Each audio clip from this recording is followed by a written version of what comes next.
Oui. Excuse-moi, j'ai passé la journée avec ce machin. Tu peux pas inventer des clims un peu portatifs comme ça, là? Oh, on m'avait demandé Rosie. La voilà. Excusez-moi du temps de sortie, mais il fallait que je la trouve, celle-là. Hein. Elle est pas proche d'Alastor pour rien.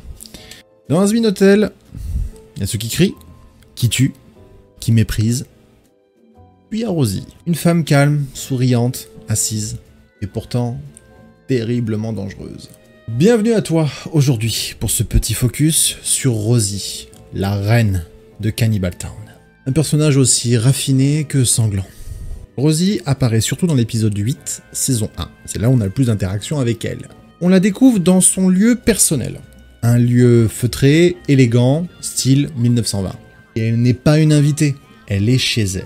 Et ce territoire, c'est Cannibal Town, le quartier des cannibales de l'enfer, où elle règne en tant que souveraine absolue. Ici, le cannibalisme n'est pas une perversion, c'est une tradition sociale, un raffinement, une règle. Et Rosie est celle qui impose ces règles. Elle ne se salit pas les mains.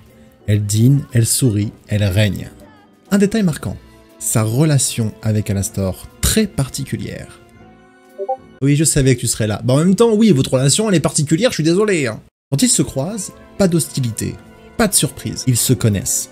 Ils se parlent comme deux figures établies, anciennes. Deux prédateurs polis qui n'ont plus rien à se prouver. Et si ce lien existe et qu'il est aussi fort, c'est qu'ils ont tous deux une racine commune. Le cannibalisme. Alastor, dans sa vie humaine, était un tueur cannibale.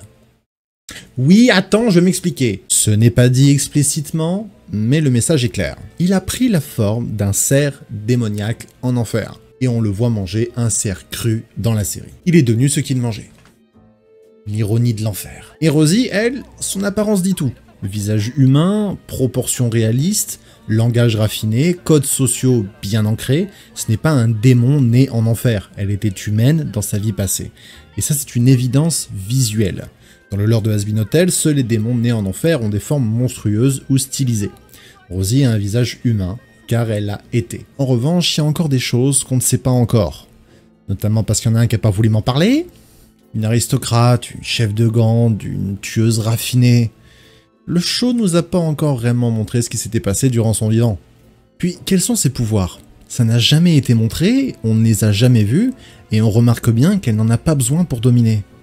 Et si Alastor la respecte autant, c'est peut-être que son pouvoir est suffisamment grand pour inspirer autant de respect à un démon pareil. Ce qui est sûr, c'est qu'elle fait partie des entités les plus puissantes et respectées de l'enfer. Elle dirige, elle inspire la crainte, et même Alastor la traite avec considération. Et tout ça sans hurler, sans crier, sans bagarre. Juste par la réputation, la logique et la réputation.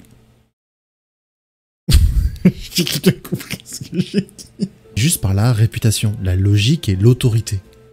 Mieux. Rosie, c'est la noblesse du paché. Du paché. Oh là là, mais ça va plus la chaleur. J'en peux plus. À l'aide. Oh. Rosie, c'est la noblesse du péché. Une humaine devenue reine dans un monde. Où les règles ont changé. Tu le savais, cerveau. Et pourquoi t'as pas imprimé? Une humaine devenue reine d'un monde où les règles ont changé. Mais pas elle. Elle n'a pas besoin de chaos pour régner. Elle l'organise. Alors la vraie question, c'est quand est-ce que Rosie va bouger? Et auquel on y verra réellement sa puissance, sa force et ses pouvoirs. Est-ce que ça sera pour défendre Cannibal Town, ou alors pour prendre la main sur l'enfer? Et une bouchée à la fois, faut pas oublier qu'elle est raffinée. J'en profite quand même pour te demander ce que tu penses un peu de Jean. Non mais le pauvre, en arrière-plan, il me demande souvent que pensent les gens de moi. C'est... Voilà, tu peux me le dire en commentaire, il les lira avec plaisir. Et tant que t'es dans les commentaires, dis-moi ce que t'as pensé de cet épisode. Si je t'ai appris quelque chose, ou pas, ou si je te fais chier. En attendant, abonne-toi, si t'as le cran, je te fais des bisous. Tout partout sur les oreilles, les joues et les avant-bras, et j'en passe. Salut Jean, à la prochaine pour une nouvelle vidéo. Alors Jean, qu'est-ce que t'as pensé de ce nouvel épisode? Jean, je suis complètement là en fait. Je suis là, qu'est-ce que tu regardes? Oui, bah c'est Alastor, Alastor tu le connais. Tu t'es chié dessus, ok, tu t'es littéralement chié dessus. Qu'est-ce que t'as fait? Non, parce qu'Alastor tu le connais, il s'est cassé la gueule, il est tombé dans les pommes. Qu'est-ce que t'as fait? Non mais parce que...